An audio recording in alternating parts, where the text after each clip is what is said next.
Chapter 33, Goodbye. 2 years before Cassie's murder, Dylan laid out his case for God. He enumerated the pros and cons of his existence. Good, a nice family, a beautiful house, food in the fridge, a few close good friends, and some decent possessions. The bad list went on and on. No girls, not even platonic, no other friends, nobody accepting him, doing badly in sports, looking ugly and acting shy, getting bad grades, having no ambition in life. Dylan understood what God had chosen for him. Dylan was to be a seeker, one man in search of answers, never finding them, yet in hopelessness understands things. He seeks knowledge of the unthinkable, of the undefinable, of the unknown. He explores the everything, using his mind, the most powerful tool known to him. Dylan thrashed about madly, but clarity sometimes emerged. Death is passing through the doors, he wrote. The ever-existent compulsion of everything is the curiosity to keep moving down the hall. Down the hall, exploring the rooms, finding the answers, raising new questions. At long last, Dylan the seeker would achieve the state he was searching for. Dylan took to referring to humans as zombies. That was a rare similarity to Eric. But pitiful as we zombies were, Dylan didn't want to harm us. He found us interesting, like new toys. I am God compared to some of these unexistible brainless zombies, he wrote. That was Dylan's first brush with blasphemy. He immediately qualified it. He wasn't claiming godhood, just that he was like God compared to humans. It would be months before he tried again. Each time he would push the idea further, but he never quite seemed to believe. As spring 1997 progressed, he filled page after page with aborted attempts. He saw history as good versus bad, love versus hate, God versus Satan, the everlasting contrast. And he saw himself on the good side.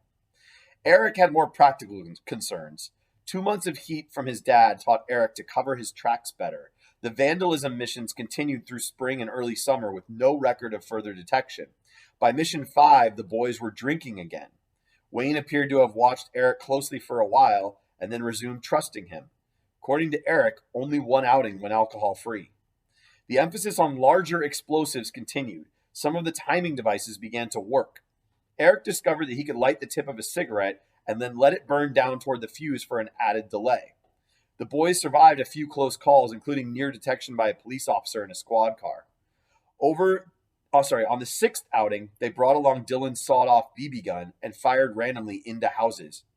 We probably didn't do any damage, Eric wrote, but we aren't sure.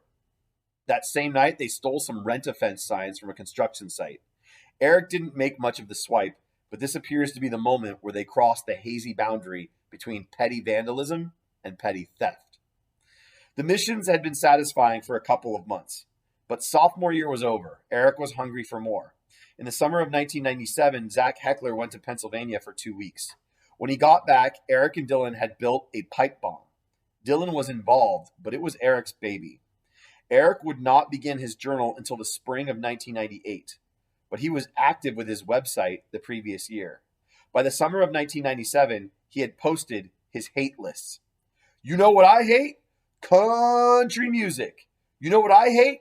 R-rated movies on cable. My dog can do a better damn editing job than those tards.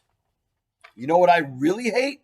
The WB network. Oh, Jesus, Mary, Mother of God Almighty, I hate that channel with all my heart and soul. The list went on for pages, 50-odd entries about hating fitness fuckheads, phony martial arts experts, and people who mispronounce acrost or espresso. At first, his targets seemed preposterously random, but Fuselier divined the underlying theme.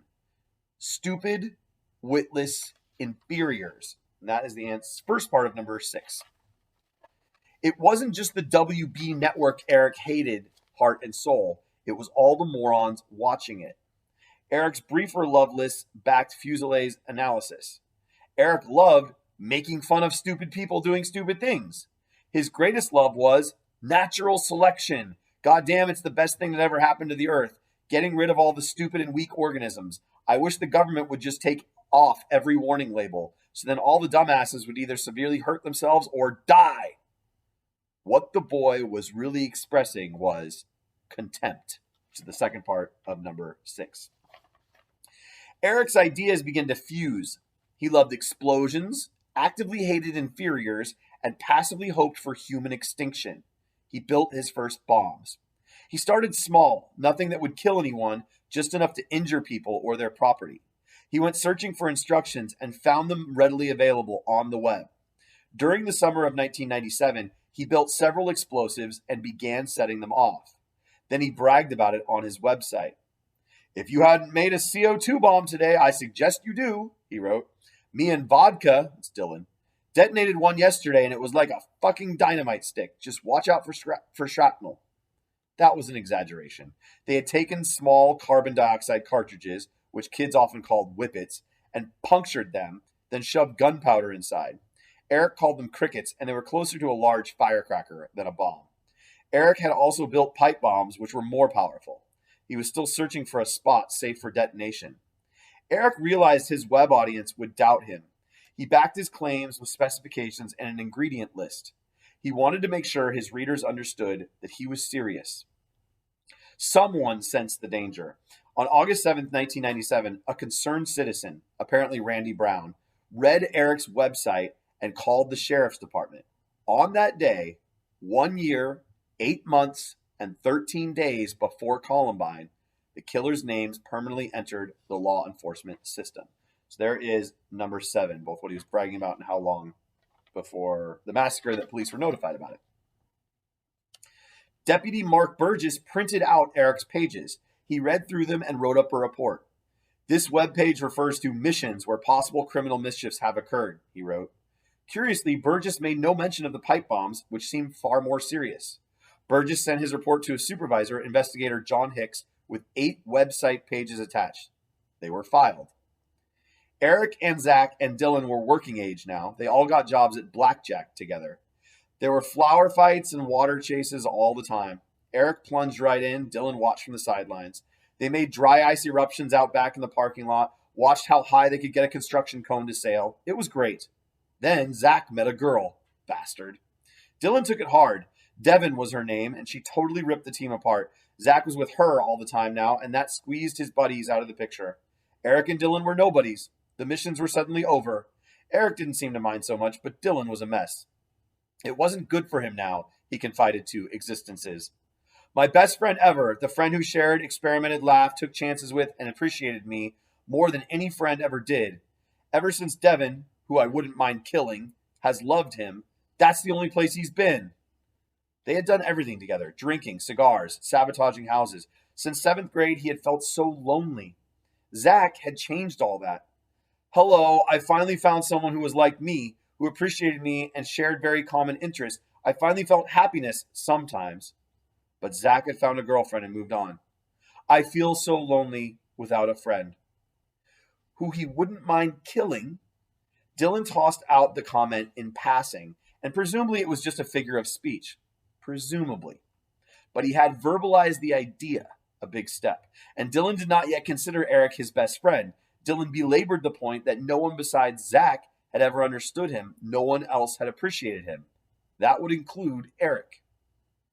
Dylan was lonelier than ever. Conveniently, he stumbled into a solution. "My first love? Oh my God," his next entry began. "I am almost sure I am in love with Harriet." Such a strange name, like mine. He loved everything about her, from her good body to her almost perfect face, her charm, her wit and cunning, and not being popular. He just hoped she liked him as much as he loved her. That was the wrinkle. Dylan had not actually spoken to Harriet, but he couldn't let that stop him. He thought of her every second of every day. "If soulmates exist," he wrote, "then I think I've found mine. I hope she likes techno." That was the other hurdle. He had not yet established whether she liked techno. Dylan felt happiness sometimes. He got excited about his driver's license. But he couldn't stay happy. Shortly after falling for Harriet, he returned to his journal to complain. Such a desolate, lonely, unsalvageable life. Not fair! He wanted to die. Zach and Devin looked at him like he was a stranger, but Harriet had played the meanest trick. Dylan had fallen for fake love. "She in reality doesn't give a good fuck about me," he said. "She didn't even know him," he admitted. He had no happiness, no ambitions, no friends, and no love. Dylan wanted a gun. He had spoken to a friend about getting one. He planned to turn the weapon on himself. That was a big step in the long suicide process, from writing about it to action. And there's your answer to number 8. At this point, nearly 2 years before Columbine, Dylan saw the gun as his last resort. He continued his spiritual quest. I stopped the pornography, he said. I try not to pick on people. But God seemed intent on punishing him. A dark time, infinite sadness, he wrote. I want to find love. Love was the most common word in Dylan's journal. Eric was filling his website with hate. When Fuselier examined a crime, one of his primary tactics was to begin ruling out motives. Dylan seemed like a classic depressive, but Fuselier had to be sure. With both Columbine killers, an obvious question loomed. Were they insane? Most mass murderers act deliberately. They just want to hurt people, but some truly can't help themselves. Fuselier would describe those killers as psychotic. A broad term, psychotic covers a spectrum of severe mental illnesses, including paranoia and schizophrenia. Psychotics can grow deeply disoriented and delusional, hearing voices and hallucinating. In severe cases, they lose all contact with reality. They sometimes act out of imaginary yet terrifying fear for their own safety, or according to instructions from imaginary beings. Fuselier saw no indication of any of that here. Another possibility was psychopathy. In popular usage, any crazy killer is called a psychopath, but in psychiatry, the term denotes a specific mental condition. Psychopaths appear charming and likable, but it's an act. They are cold-hearted manipulators who will do anything for their own gain. The vast majority are non-violent. They want your money, not your life. But the ones who turn sadistic can be monstrous. If murder amuses them, they will kill again and again. Ted Bundy, Gary Gilmore, and Jeffrey Dahmer were all psychopaths. Typically, murderous psychopaths are serial killers, but occasionally one will go on a spree. The Columbine massacre could have been the work of a psychopath, but Dylan showed none of the signs. Fuselier continued ruling out profiles. None of the usual theories fit. Everything about Dylan seemed depressive, an extreme case, self-medicating with alcohol. The problem was how that had led to murder. Dylan's journal read like that of a boy on the road to suicide, not homicide. Fuselier had seen murder arise from depression, but it rarely looked like this. There is usually a continuum of depressive reactions, ranging from lethargy to mass murder. Dylan seemed muddled on the languorous side. Depressives are inherently angry, though they rarely appear that way. They are angry at themselves, which is the first part of number 9. Anger turned inward equals depression, Fuselier explained. Depression leads to murder when the anger is severe enough and then turns outward. Depressive outbursts tend to erupt after a debilitating loss, getting fired, dumped by a girlfriend, even a bad grade if the depressive sees that as significant. Most of us get angry, kick a trash can, drink a beer or two, and get over it, Fuselier explained. For 99.9% of the population, that's the end of it. But for a few, the anger festers. Some depressives withdraw from friends, family, schoolmates. Most of them get help or just get over it. A few spiral downward towards suicide. But for a tiny percentage, their own death is not enough. They perform a vengeful suicide. A common example is the angry husband who shoots himself in front of his wedding photo. He deliberately splatters his remains on the symbol of the marriage. The offense is directed straight at his conception of the guilty party. A tiny number of angry depressives decide to make the tormentor pay. Typically, that's a wife, girlfriend, boss, or parent, someone close enough to matter.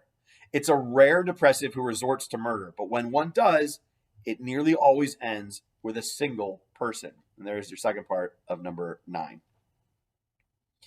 A few lash out in a wider circle. The wife and her friend who badmouth him, the boss and some coworkers. The targets are specific. But the rarest of these angry depressives take the reasoning one step further. Everyone was mean to them. Everyone had a role in their misfortune. They want to lash out randomly and show us all, hurt us back, and make sure we feel it.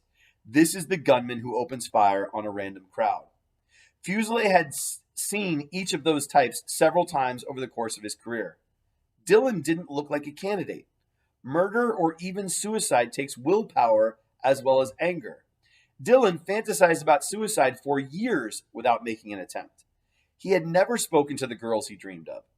Dylan Klebold was not a man of action. He was conscripted or drafted by a boy who was. That's the end, chapter 33.